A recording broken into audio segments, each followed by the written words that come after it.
Kalau Pak Prabowo ini kan sudah menyatakan jangan ada lindungi, maka kita lihatlah.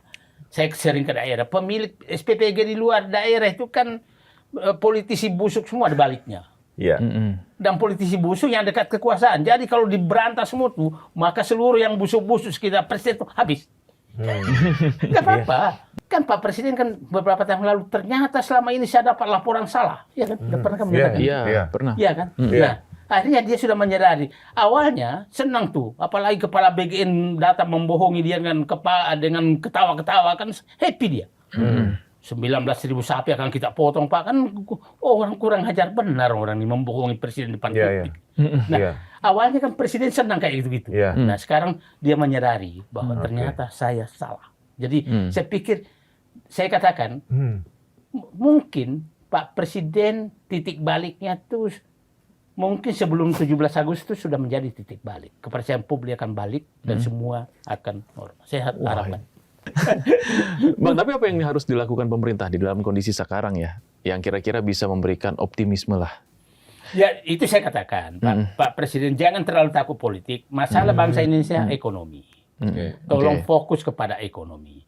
Saya berterima kasih, saya bukan berterima kasih apa haknya saya. Saya menyambut baik bahwa beliau sudah mau komunikasi dengan Hati Basri. Komunikasi dengan Budi Sadikin, komunikasi dengan yang lain, itu menurut saya oke. Oke, janganlah hanya komunikasi dengan cucu-cucu. Hari ini udah ketemu Pak JK. Nah, ketemulah yang saya tahu itu ingin orang memecah belah Pak JK kan awalnya. Yang saya yang bicara tentang bahwa terjadi chaos Juli-Juli, kan saya ini loh, kenapa JK yang dihajar? Ya kan itu kan saya ketemu Pak JK melihat ini. Terus saya menafsirkan ini kalau ini berlanjut bisa chaos nih. Loh, kok Pak JK yang jadi memang tadi menurut saya penikmat perampokan yang lagi takut kehilangan makan di pavilion karena pemilik rumahnya mau sadar, itu yang sengaja memecah belah orang-orang yang memperbaiki. Nah, kalau Pak Prabowo udah ketemu Pak JK, ketemu yang lain, ini kan menumbuhkan kepercayaan publik. Kepercayaan publik bahwa ini negara ini dan kepada saya tadi pasti disukan ini akan terjadi nasionalisasi, enggak. Yang mau tertibkan ini perampok. Jadi pengusaha-pengusaha baik silakan datang ke Indonesia. Anda akan berbisnis dengan murni karena hanya Anda bisa berbisnis dengan baik kalau para perampok ini kita matikan. Jadi nggak benar dong narasi Pak Prabowo sedang membangun bagaimana ekonomi komando dalam satu tangan, enggak? Saya katakan, itu saya selalu menyatakan sekarang, ini transisi. Perlu satu komando. Dalam masa transisi ya? Masa transisi. Kalau enggak, maka bermain semua. Itu akan kembali lagi, jendela-jendela itu dibuka. Sehingga kalau kita lihat ya, Pak Prabowo sekarang itu tidak memfungsikan loh secara full semua lembaga yang ada karena dia tahu lembaga itu kotor, lembaga ini kotor, lembaga itu. Makanya dia kan bentuk tim kan, tim PKH. Tim PKH ini kan tim di luar struktur. Iya kan? Dan dipilih hanya orang loh, bukan lembaga. Iya kan? Di Jaksa Agung Jampitsus, di Panglima TNI, di TNI Wapangti, polisi enggak kan? BPKP, ya kan? Tapi kan nggak dilibatkan kan? Artinya Pak Prabowo ini bekerja secara ini. Nah, menurut saya ini cara komando. Karena kalau dikembalikan, cobalah beginilah. Contoh, sebutkan nama. Bahlil disuruh menghentikan tambang. Apakah dia lakukan? Sementara dia membagi-bagi tambang sebelumnya. Kan nggak mungkin. Oke, maka harus ditarik dong keluar. Iya kan? Raja Juli disuruh menetapkan hutang. Ya dia kan melakukan sebelumnya. Kan ini cara Prabowo nih. Akhirnya ditarik kan. Nah, jadi maksud saya, ini istilah saya komando untuk menarik keluar. Jangan dilakukan oleh orang-orang yang sudah melakukan. Karena pasti dia melindungi diri. Artinya kalau dilihat dari sisi tata kelola pemerintahan, dalam masa transisi seperti itu boleh dilakukan atau? Kalau menurut saya sih boleh, asal good governance dan good corporate governance-nya dilakukan. Ini yang problem Prabowo adalah dia abaikan itu. Dia abaikan itu, tapi dia untung cepat sadar dan mau ngoreksi sangat keras lewat BGN.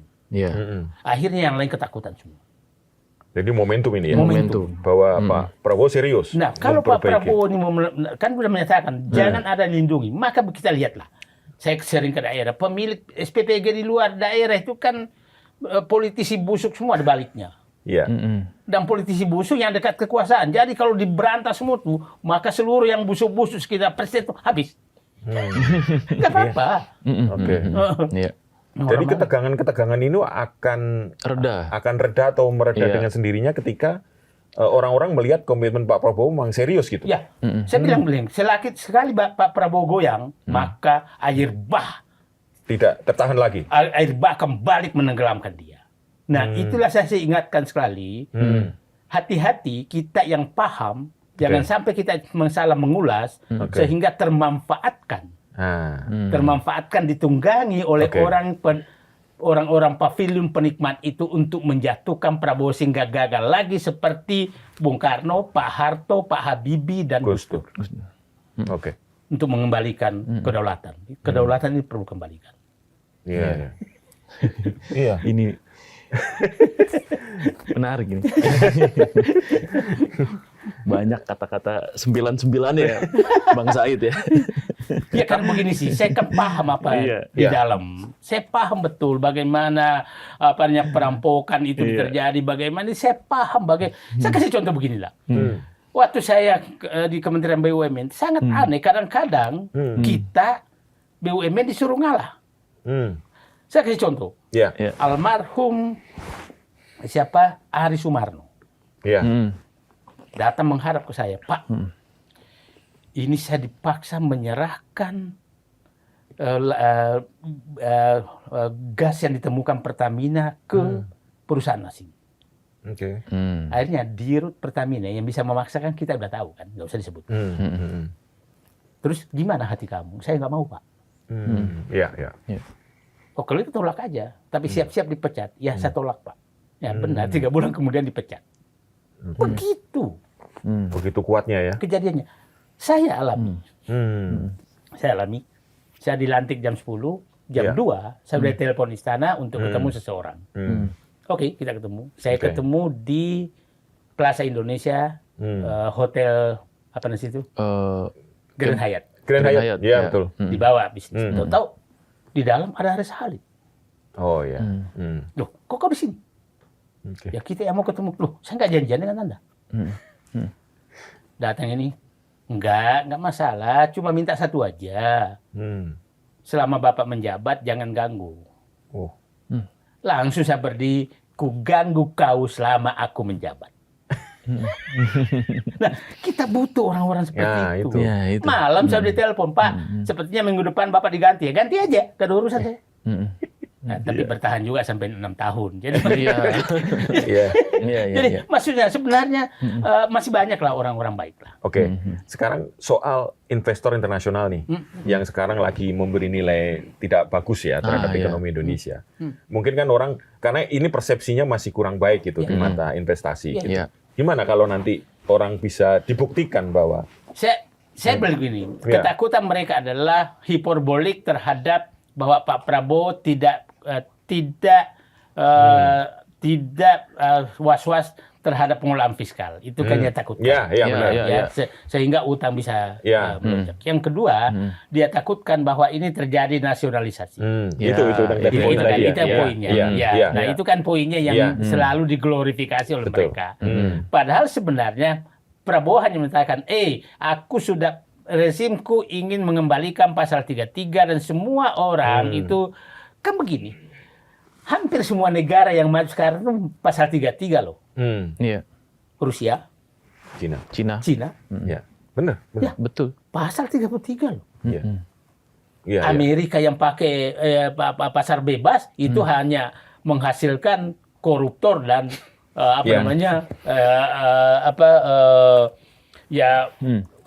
menghasilkan pemimpin seperti itu. Nah, ini 2 negara yang kita anggap komunis itu pasal 33 semua dan bisnisnya oke, ininya oke, semua oke gitu loh. Nah, saya pikir ini adalah glorifikasi yang ini dan saya pikir mereka semakin paham bahwa ternyata kan hanya 2 hal mereka takut. 1, bahwa ini terjadi nasionalisasi. 2 adalah ini orang ini ugal-ugalan terhadap fiskal. Kan itu dua aja ya? itu aja yang dia takutkan. Dan saya pikir mereka menyatakan kan begini.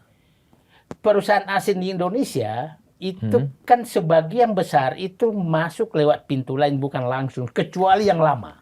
Oke. Artinya dia harus masuk lewat perusahaan Cina juga masuk lewat oligarki kan. Iya. Ya kan. Nah, sepertinya kalau mau langsung aja nggak usah oligarki. Nah, sepertinya nanti mungkin saya perkirakan ini sudah puncak daripada kekhawatiran dan mulai turun. Pada saat turun maka terjadi keseimbangan baru. Satu, oligarki nakal akan berhenti nakal. Pengusaha bagus akan masuk. Kemudian rakyat juga akan merasa happy. Ekonomi akan bangkit karena semua menjadi transparan dan uang akan semakin ada sebenarnya yang selama ini. Itu saya pikir ini puncaknya. Sudah mulai kepercayaan timbul, apalagi Pak Presiden sudah mulai Pak Presiden kan beberapa tahun lalu ternyata selama ini saya dapat laporan salah, ya kan? Pernah kan menyatakan? Iya, pernah. Iya kan? Nah, akhirnya dia sudah menyadari. Awalnya senang tuh, apalagi kepala BGN datang membohongi dia dengan ketawa-ketawa kan happy dia. 19.000 sapi akan kita potong Pak, kan orang kurang ajar benar orang ini membohongi Presiden di depan publik. Nah, awalnya kan Presiden senang kayak gitu-gitu. Nah, sekarang dia menyadari bahwa ternyata saya salah. Jadi saya pikir, saya katakan mungkin Pak Presiden titik baliknya tuh mungkin sebelum 17 Agustus sudah menjadi titik balik. Kepercayaan publik akan balik dan semua akan normal. Saya harapkan. Jadi butuh waktu hanya 2 bulan nih, Bang? Saya yakin ya, udah puncaknya ini. Tapi dia harus melakukan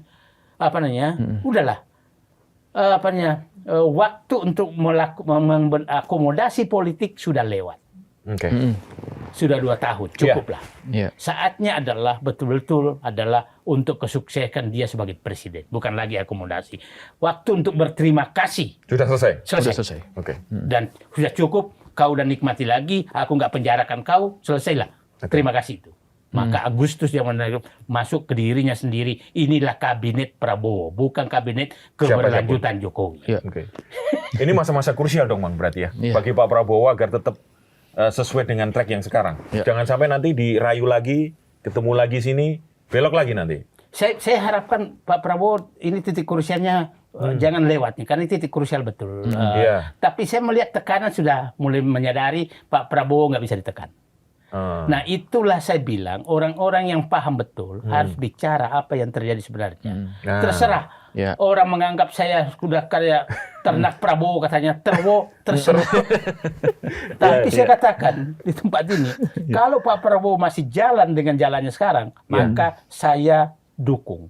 Tapi kalau dia belok lagi, maka kita berhadapan lagi. Begitu ya. Jadi tetap jadi pengkritik ya, Bang. Bukan saya yang belok.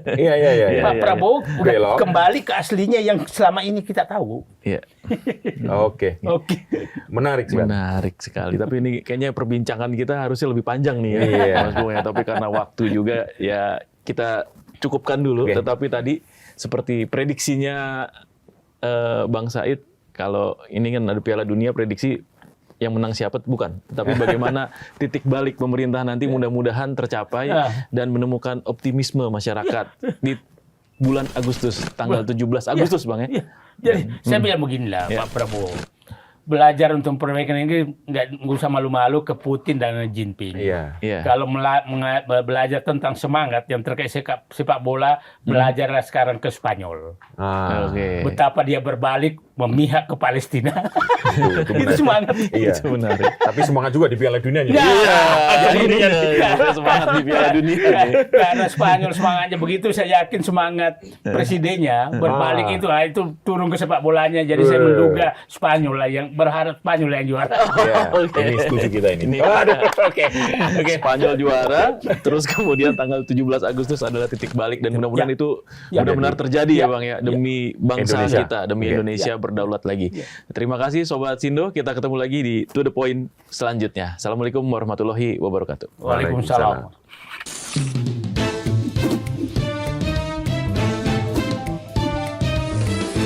To The Point aja.